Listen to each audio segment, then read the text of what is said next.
This is a book that I read, and it's called The Pup Who Cried Wolf by Chris Kurtz. And I'm going to tell you a little part in the story with a puppet show. Pup. Hi, my name is Lobo, and I'm a Chihuahua. This is a book about me and how I wanted to join the wolf pack. I want to tell you a little piece of my story. First, let me introduce you to some of the other characters in the story. Here's Glory. She's a parrot, and she's one of my friends. She's the best. She's also nice, kind, and wise. Tells me what she thinks I should do, and what she thinks I shouldn't do.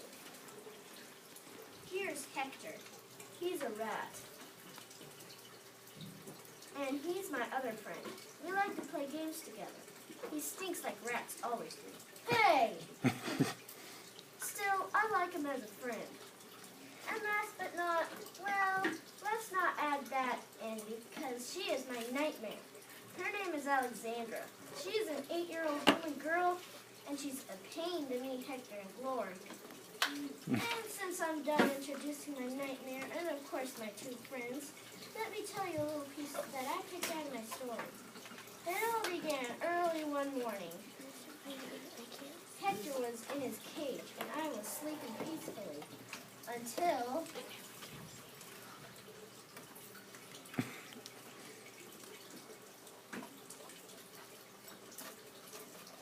two hands wake me up. I get lifted up so that my legs are dangling. Have I mentioned how much wolf brothers hate having their legs dangled in the air? I look up. It's Alexandra again.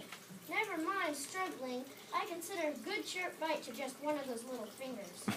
It would do so much good. But I remember what Glory said about family. I'm about to bark and let someone know I'm being kidnapped when Alexandra begins to speak. Are you lonely? She whispers. Me? I look around for another human. Are you cold? I might be trembling a bit, but I'm not cold. Hector and Glory are cold too, and lonely. They are? I have never heard of being lonely before breakfast. As I'm trying to figure out what this means, Alexandra unlatches Hector's cage, unhooks my chain, and puts me inside.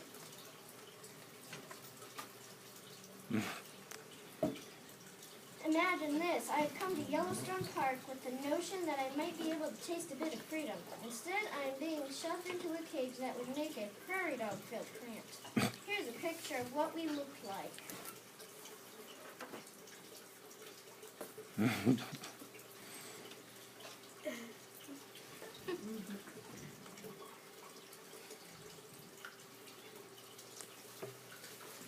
My sleepiness drops away the minute my feet touch Hector's sawdust. Wet. Glory is here too. And it doesn't look like she's enjoying the experience any more than I am. I tiptoe around trying to find a dry spot, but the little guy has made a mess out of the place. Everywhere. I try to convince myself that Hector has managed to spill his water, but the smell lets me know the truth of the matter. And the disgusting little black peanut things lying around are not peanuts.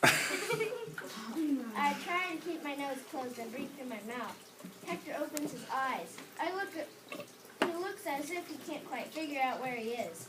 Alexandra's face is pushed up close to the wire.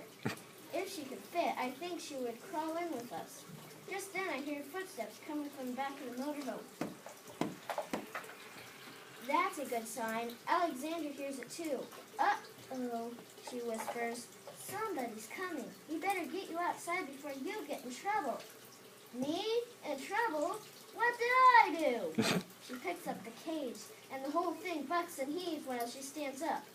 Earthquake, Hector moans. Keep to the high ground.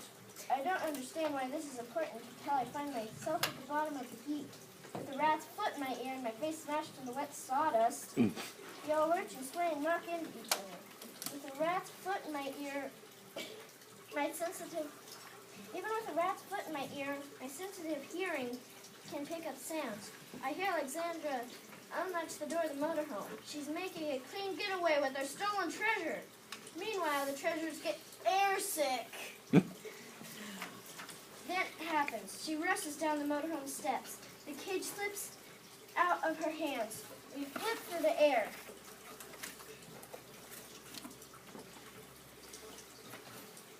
Clatter to the ground and we roll over 2 times. I might mention that none of our seatbelts are on. I might also mention that keeping my feet dry is not as important to me now as keeping the wet sawdust out of my ears, eyes, and mouth. We tumble over each other in a mash of feathers, fur, wet sawdust, and little black peanuts that aren't actually peanuts. I lift my head, shake my ears, and see that the door of the cage has popped open in the crash. Make it break for it! Hector yells. Here is where I'm going to end. You will have to read the book to find out if we escape. It's all in the book.